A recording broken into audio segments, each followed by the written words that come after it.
Welcome back to our channel. Hey, welcome back, friends. You're tuning in to Learn English with Joy Knob. A big hello from us. I'm Julie, and yep, Jack's here too, full of energy as always. Today's topic is super interesting. We're going to learn how to describe people and situations like a native speaker. Not with boring words like nice or good. Nope, we've got some spicy expressions for you today. 10 of them, actually. Want to know what's coming up? Okay, here we go. Listen closely. Today we'll hear things like, She has a spark in her eye. He's a force to be reckoned with. They're skating on thin ice. he flew under the radar. That idea has legs. They talk a good game. She's not just a pretty face. He's burning the candle at both ends. She's in her element. And he's out of his depth.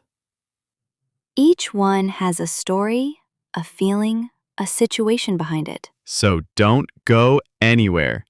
Stick around and we'll break them down one by one with fun examples, of course. Grab your headphones, take a deep breath, and get ready to sound more natural in English. Let's do this. All right, Jack, let's dive into our first expression of the day. Yes. And it's one of my favorites. She has a spark in her eye. Sounds poetic, doesn't it? It really does. But what does it mean? So, when you say someone has a spark in their eye, it means they're full of life, energy, curiosity, or excitement.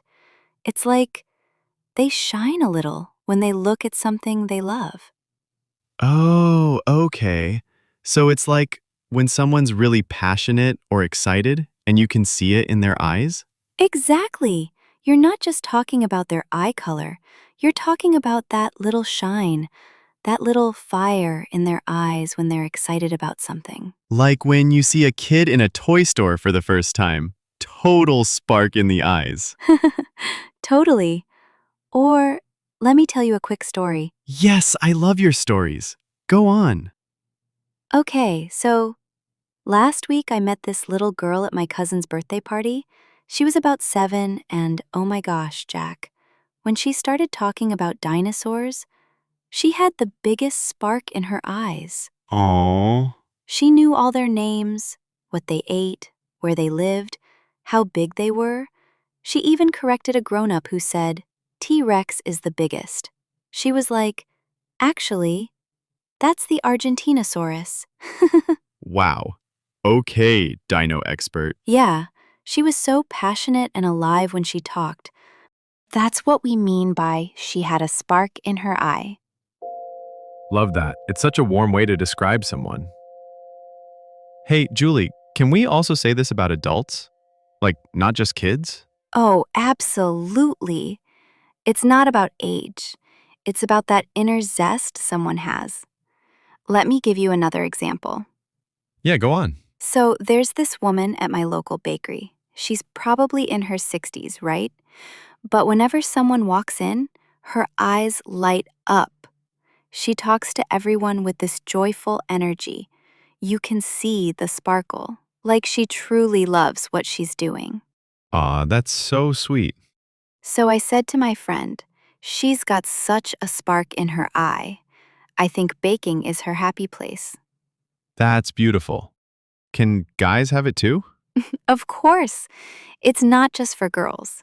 You can say, he has a spark in his eye if someone's eyes show passion, joy, or curiosity. Okay, let me try. My friend Tom, whenever we talk about space and planets, he gets this huge grin and his eyes just light up.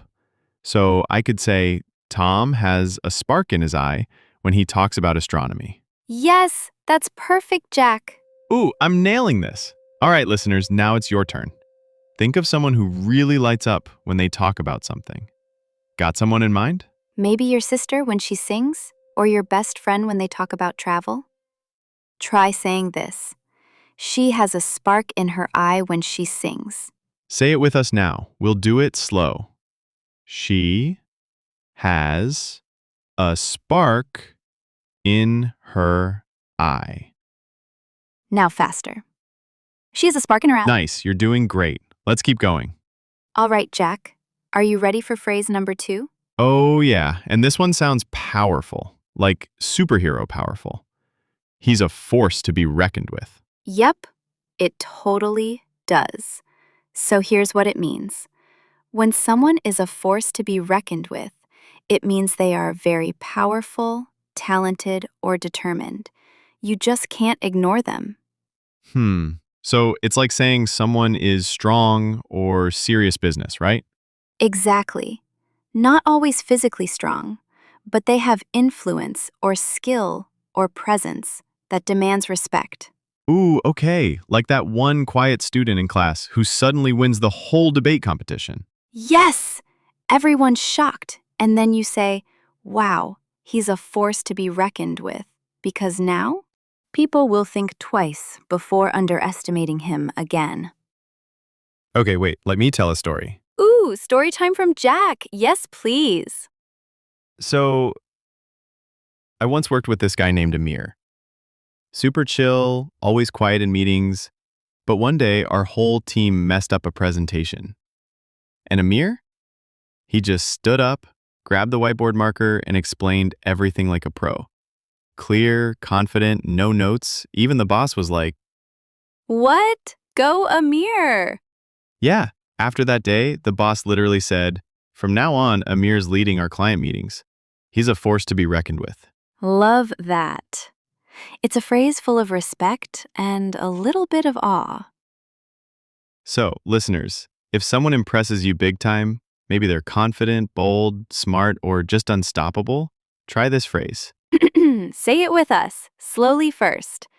He is a force to be reckoned with.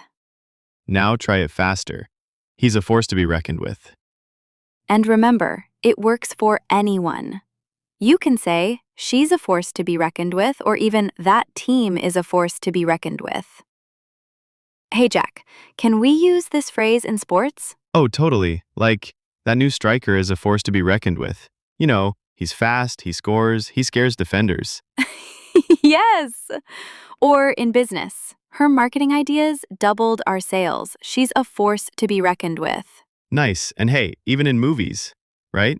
Ever seen a calm character who suddenly becomes the hero? Like in the movie Hidden Figures. Remember Catherine? Oh yeah, that brilliant NASA mathematician. The room full of men underestimated her, and boom, she solved what no one else could. Exactly. She was quiet, but super sharp. By the end, everyone realized she's a force to be reckoned with. Okay, listeners, your turn. Try this one. My little sister might be small, but she's a force to be reckoned with on the basketball court. Now try this. After his big speech, everyone saw he was a force to be reckoned with. And don't forget you can change the subject. He, she, that group, this team, anyone. Even ideas. You can say that new technology is a force to be reckoned with. Cool, right? Very cool. But we've got more coming. And the next one? Let's just say things are about to get slippery. All right, friends, it's time for something cold, risky, and kind of dangerous. You make it sound like a spy movie, Jack. Well, it does sound dramatic. Today's phrase is, they're skating on thin ice. Say, here's the meaning. When someone is skating on thin ice, it means they're doing something risky or pushing the limits. If they're not careful, boom, trouble is coming. So it's not really about ice skating, right? Nope, it's just a metaphor. Think about it. If you skate on thick ice, you're safe. But if the ice is thin, it might crack, and you'll fall in. Oh, yikes. So if your boss is already mad and you come in late again, You're skating on thin ice. got it. Let me tell you a story. Ooh, yes, go ahead. So back in school, my friend Rafi kept cheating on tests. First time, teacher let it slide. Second time, he got a warning. Third time, he still did it. No way. Yup. I told him, bro, you're skating on thin ice. Next week, boom, caught red-handed. Expelled. Ouch. That's a perfect example. So, whenever someone is doing something risky and the consequences are close, you can use this phrase. Let's give the listeners some practice. Say it slowly first. They are skating on thin ice. Now, faster. They're skating on thin ice. Awesome. Now a few more fun examples. If he skips one more class, he's skating on thin ice. She kept lying to her parents. She's definitely skating on thin ice now. The company is losing money. They're skating on thin ice financially. And sometimes we do it too. Like when I borrow Julie's charger and forget to return it. Yep. One more time, Jack, and you're skating on thin ice. Okay, I'll behave. Hey, Julie, can this be used in a funny way too? Like, not just serious stuff? Oh, yeah. You can totally use it in a light or joking way too. Like, if I eat the last slice of pizza at home and my brother finds out? Yes. Then you can say, I'm skating on thin ice with my brother today. Oof, especially if it was his slice. Dangerous territory. Another fun one.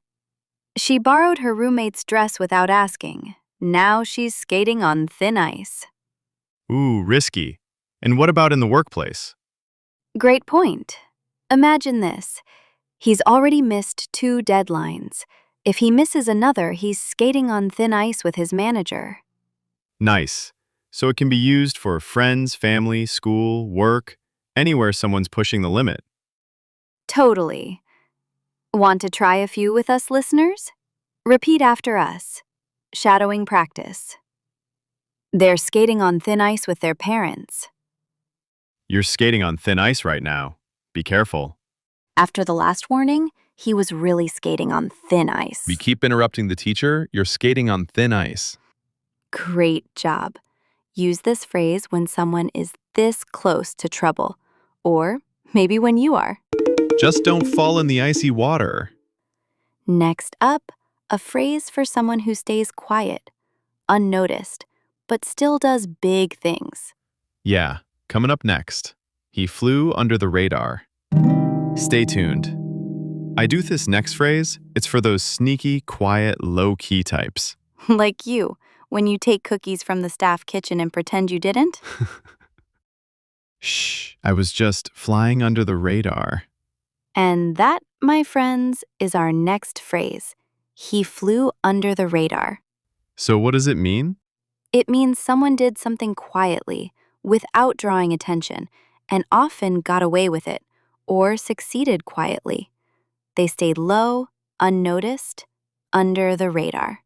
Ooh, like when someone is doing well, but no one really notices? Exactly. Here's a little story. Yes, let's hear it. Okay. So in college, we had this guy named Nabil, super quiet, never raised his hand, didn't hang out much. But guess what? At the end of the semester, he had the highest marks in the whole class. No way. Yep. Everyone was like, wait, him? And the professor just smiled and said, well, he flew under the radar. I love that. He wasn't loud, but he was smart, focused, and nailed it. You got it. Here are a few more examples. Real-life examples. She didn't speak much at the meeting, but her report was the best. She totally flew under the radar. He was new at the office, but handled that big project like a pro, flew under the radar until now. The band wasn't popular last year, but suddenly their new song blew up. They flew under the radar for months. You can also use it when someone avoids getting caught. Like, he skipped homework all semester and still passed. Flew under the radar. All right, let's do some practice. Shadowing practice. Repeat each sentence out loud 2 to 3 times. He flew under the radar all year. She flew under the radar and surprised everyone. They flew under the radar until the final round. He quietly worked hard and flew under the radar. Hey, Julie, can we use this phrase for products or projects too, not just people? Totally. It's not just for people. You can say something like, that app flew under the radar for months, then suddenly went viral. Ooh, nice. So it means no one really noticed it at first, but it had potential. Exactly. Or here's another. Their indie movie flew under the radar, but critics loved it. Oh, yeah. I love those hidden gem movies no one talks about until later. Same. Here's one more. The small cafe flew under the radar until that food blogger posted about it. Okay. I'm getting into this. Let's give our listeners a few more chances to practice. Extra practice. Repeat after us. That new artist flew under the radar until his album hit #1. The quiet student flew under the radar but topped the exam. Our project flew under the radar until the final presentation. This book flew under the radar when it came out, but now it's a bestseller. Ah, this one's fun and kind of mysterious too, right? Totally. So next time someone succeeds quietly or avoids attention, just say, they flew under the radar. Okay, let's move on to our next creative phrase. Yep, it's the one about ideas that walk or maybe run. You're gonna love this one. That idea has legs. All right, Jack. Time for a phrase that's all about ideas, but not just any ideas. Ooh, I'm intrigued. What's this one? That idea has legs. Has legs? What? Ideas don't have legs. True. But this means an idea can grow, last a long time, or be successful if you work on it. So, if someone says, that idea has legs, they mean the idea can go far, right? Exactly. It's like the idea is alive and can walk or run by itself. It's worth spending time and energy on. Oh, I like that. Can you give me an example? Sure. So once, my friend had a small plan to start a YouTube channel about cooking simple recipes. At first, some people thought it was just a hobby, but guess what? After a few months, the channel got thousands of subscribers. Wow. Yeah, and people started saying, wow, that idea has legs, because it kept growing and becoming more popular. Cool story.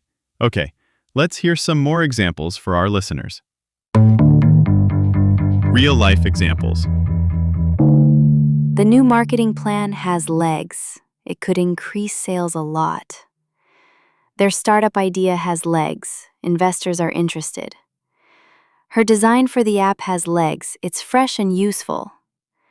That joke doesn't have legs. No one laughed twice. Hey, some ideas don't have legs, huh? Yep, and that's okay. All right, listeners, time to practice with us. Shadowing practice. Repeat each sentence out loud 2 to 3 times. That idea has legs. Our plan has legs and will grow fast. This project has legs. We should keep working on it. Some ideas don't have legs, but that one definitely does. Great job! Now you can describe ideas that have potential to last and succeed. Hey, Julie, can this phrase be used for things other than business or projects? Like maybe in everyday life? Absolutely. You can say it about anything that shows promise or can keep going strong. For example, if you come up with a fun weekend plan that everyone loves, you could say, that idea has legs. We should definitely do it again next weekend. Oh, nice. So it's like saying the idea can last or keep working well. Exactly. Or like when a song becomes popular slowly but then stays on the charts for a long time. You can say the song has legs. Cool.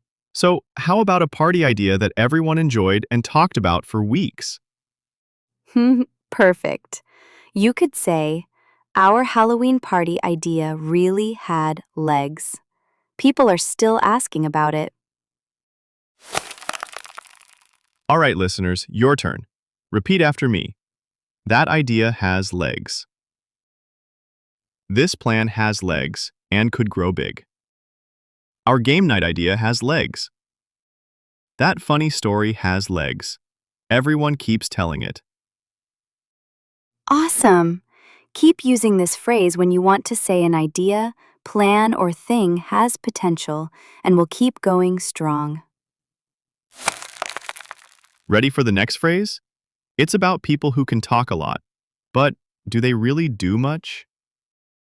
Yep, next phrase coming up. They talk a good game.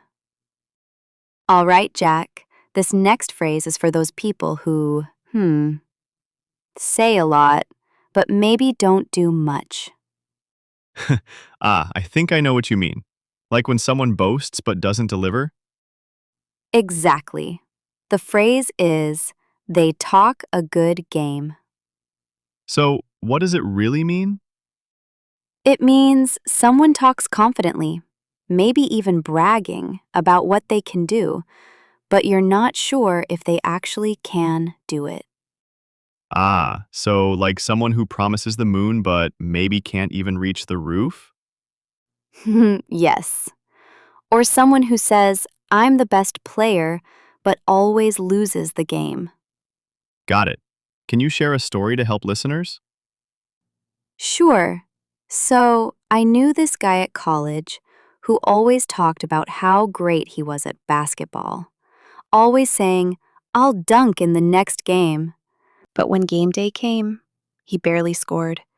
People said, he talks a good game, but can he play?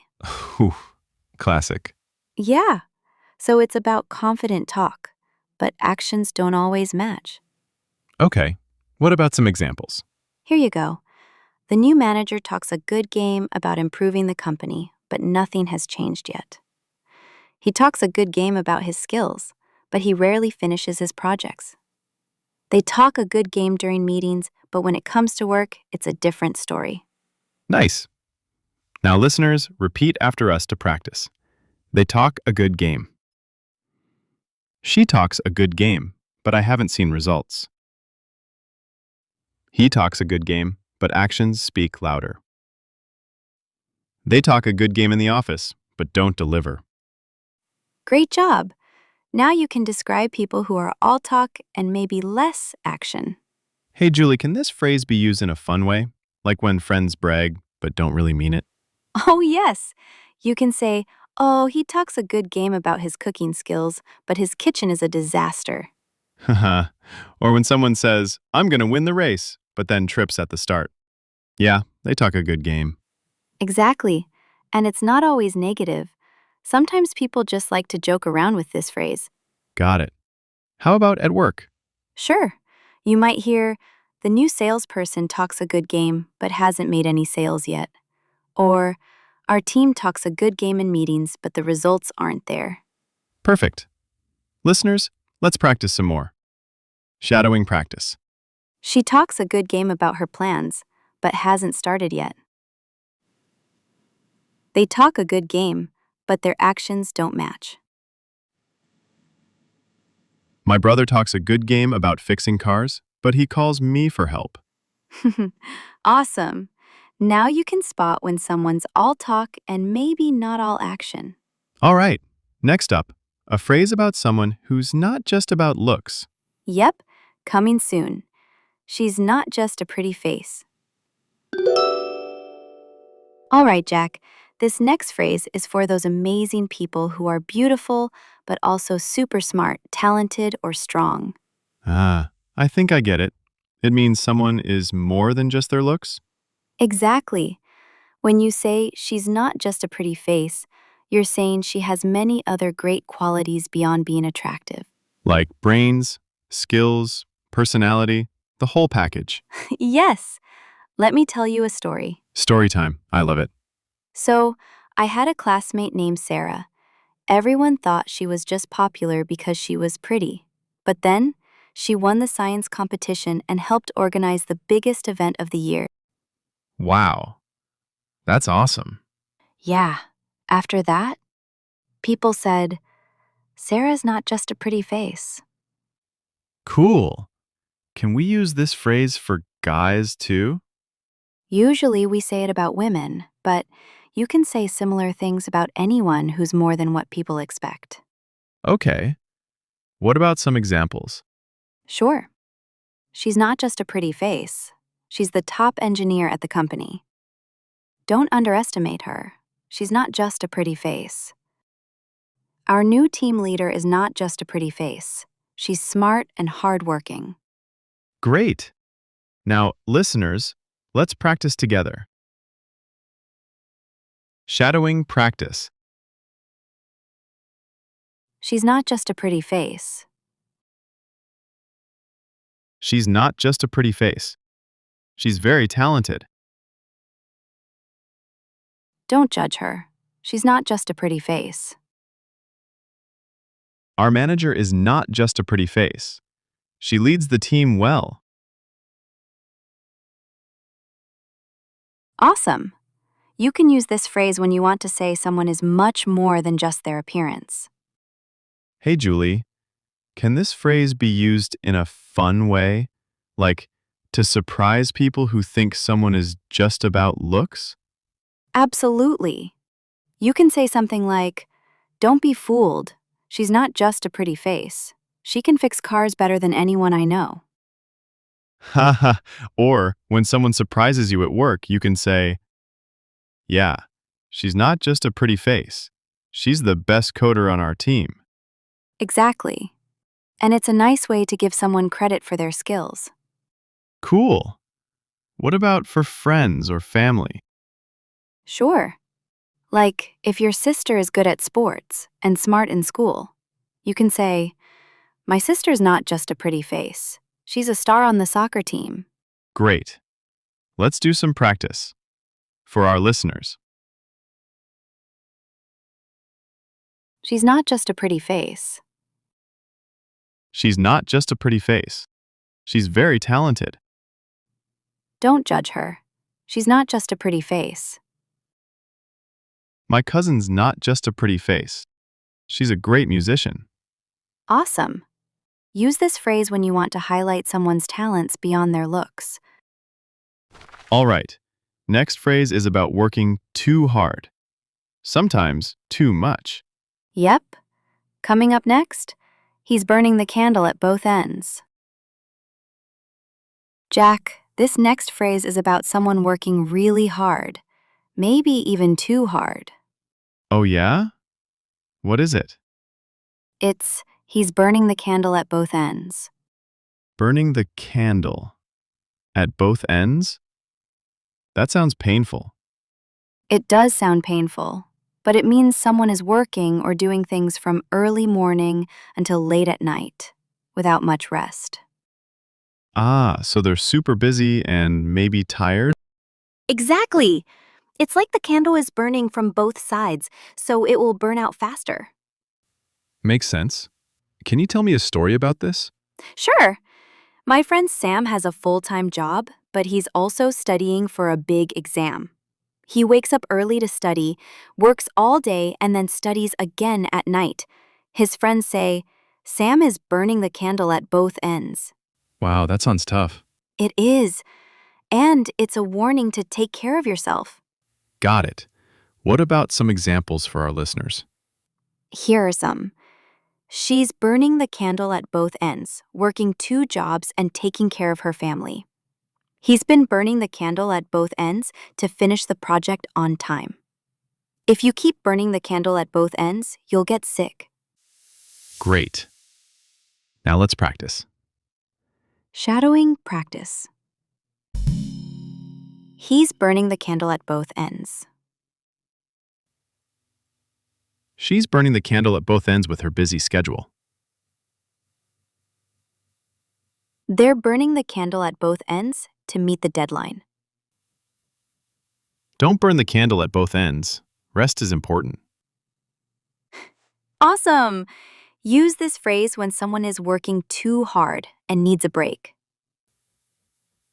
Hey, Julie, can this phrase also mean someone is stressed or tired because they're doing too much?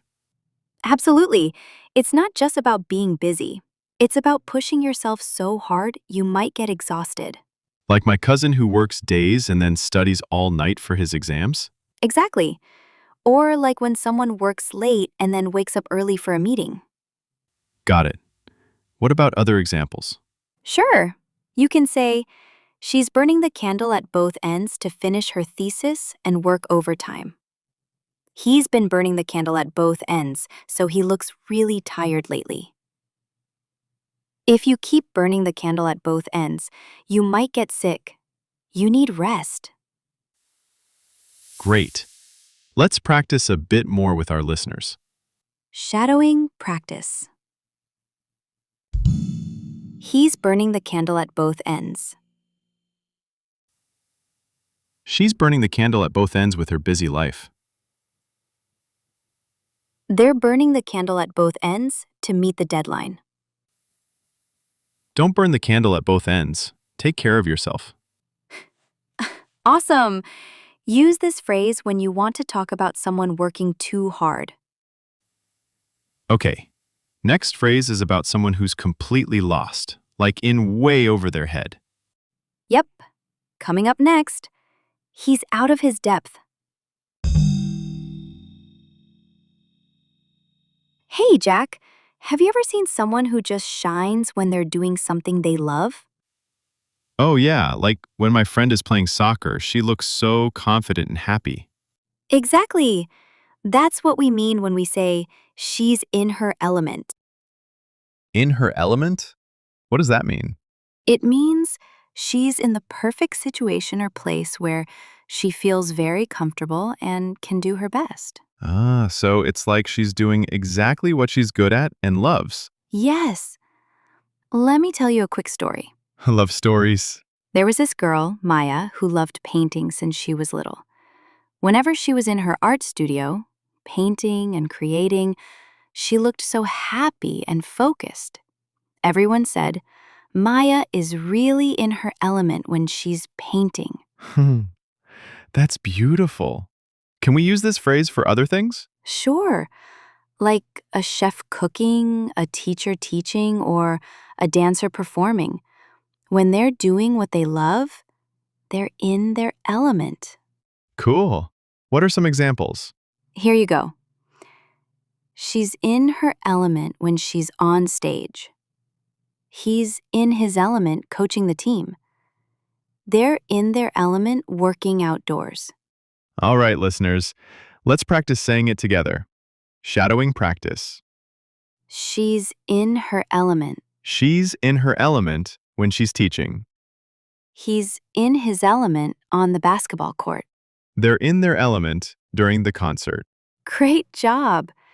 Use this phrase when someone feels happy and confident doing what they love. Hey, Julie, can we use this phrase for people doing something new but doing it really well? Definitely. Like if someone tries a new hobby and really enjoys and shines at it, you can say, she's in her element even though she just started. Oh, that's cool. So it's not just about being an expert, but also about feeling comfortable and happy. Exactly. For example, a friend who loves cooking might be in her element in the kitchen, even if she's still learning. Got it. Can you give me more examples? Sure, you could say, he's in his element when he's fixing cars. She's in her element giving presentations. They're in their element when working as a team. Nice. Let's do some more practice with our listeners. Shadowing practice. She's in her element. He's in his element when he's on stage. She's in her element during the game. They're in their element when working together. Awesome. Use this phrase to describe when someone is happy and confident doing what they love. Okay, next phrase is about someone who's feeling a bit lost or overwhelmed. Right. Coming up next. He's out of his depth. Jack, have you ever felt like you were in a situation that was just too hard or confusing? Oh, yeah. Many times. Like trying to fix my computer without knowing much about it. Exactly. When someone is struggling because the situation is beyond their skills or knowledge, we say he's out of his depth. So it means he's in over his head. Yes, like swimming in deep water when you're just learning. Got it. Can you tell me a story? Sure. My friend Tom got promoted to manager but had no experience leading a team. At first, he was excited, but soon he realized he didn't know how to handle all the new responsibilities. People said Tom was out of his depth. Poor Tom. That must have been tough. It was, but he learned a lot and got better over time. What are some other examples?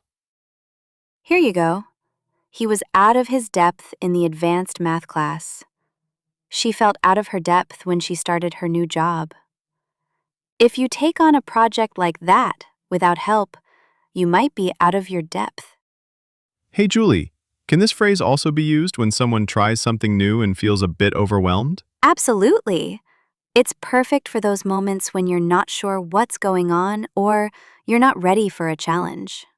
Like when I tried to cook a complicated recipe and almost burned the kitchen down. Exactly. You could say, Jack was out of his depth in the kitchen that day. Hey, it was a learning experience. Of course. Here are more examples. She felt out of her depth during the first day at the new school. They were out of their depth trying to fix the broken car. If you don't prepare, you might find yourself out of your depth in the meeting. Nice. Let's practice again with our listeners. Shadowing practice. He's out of his depth. She was out of her depth in the new job. They felt out of their depth at the workshop. Don't be afraid to say you're out of your depth. Great! Use this phrase when you want to say someone is struggling because something is too difficult or unfamiliar. And that wraps up all our phrases for today. Hey, Julie, we've learned so many cool phrases describing people and situations. Want to do a quick review with some stories and examples? Great idea, Jack. Let's help our listeners remember them all. All right, first up. She has a spark in her eye. That means someone looks excited, full of energy, or has a special shine in their eyes. Like my sister before a big dance performance. You could see the spark in her eye. Next, he's a force to be reckoned with. This is someone very strong, powerful, or very good at what they do. Yeah, like our coach who always motivates the team and never gives up. Number 3, they're skating on thin ice. It means someone is in a risky or dangerous situation. Like when my friend forgot to submit her assignment, she was skating on thin ice with the teacher. Number 4, he flew under the radar. That means someone or something went unnoticed, but maybe did something great. Like that small cafe that suddenly got famous because a blogger wrote about it. Number 5, that idea has legs. An idea that can grow and be successful. My friend's YouTube channel had legs. It started small, but got thousands of subscribers. Number 6, they talk a good game.